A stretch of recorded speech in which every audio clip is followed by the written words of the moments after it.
আমাদের এই প্রোগ্রামের এই কর্মসূচির একটা অন্যতম দাবি ছিল সকল ধরনের অযাচিত পুলিশিং বন্ধ করা।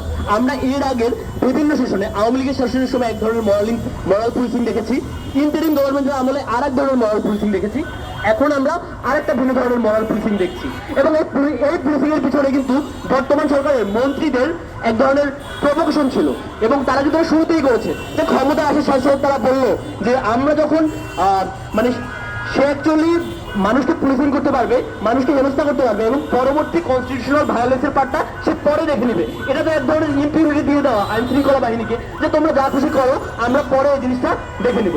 কেবলমাত্র আমি না, পরবর্তীতে যে কোনো কারোর সাথে, শুধু ঢাকা বিশ্ববিদ্যালয় কেন, এদেশের যে কোনো নাগরিকের যে গণতান্ত্রিক অধিকার চর্চা, সে অধিকার চর্চায় ঢাকা বিশ্ববিদ্যালয়ের শিক্ষার্থীরা তাদের যে পূর্বের যে সংগ্রামের ইতিহাস সেটা তারা জারি রাখবে। সবাইকে এই মাদক বিরোধী অভিযান যারা করলো, দুনিয়া জুড়ে উদ্যত মাদক গ্রহণ করে যে মানুষ, তাদের উপর চালানোকে আমাদের সবার দেখা উচিত। আমি মনে করি আমরা যখন কারোর সাথে বিহেভ করবো, পুলিশ বলেন, আর্মি বলেন,